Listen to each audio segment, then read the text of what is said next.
ukitaka kusalimika na maudhia ya watu na chuki za watu na vitimbi vya watu, tuliana salamu.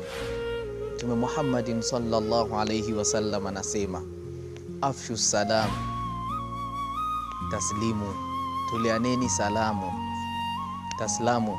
Afshu salam taslamu, tulianeni salamu mtasalimika.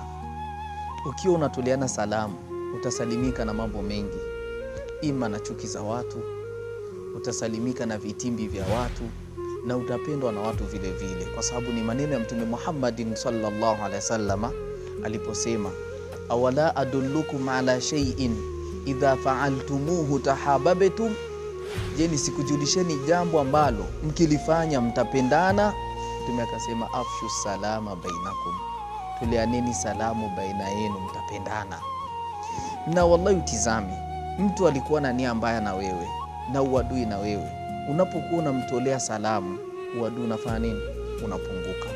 Mtu alikuwa amekupangia mambo mabaya, lakini unapokuwa unamtolea salamu, ile jazba na ghadhab na hasira zinapunguka. Hata na mimi iliwahi kunitokea, kuna watoto walikuwa wananipigia kelele na mimi nikiwa nimelala, wananipigia kelele kweli.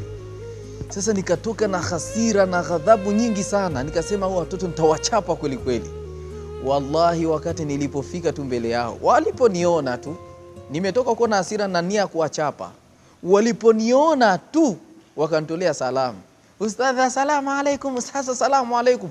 Kusikia tu hizo salamu, kwanza hasira zote zikafanya nini? Zikapunguka. Nikasema wa alaikum salam wa rahmatullahi, hasira zikapunguka.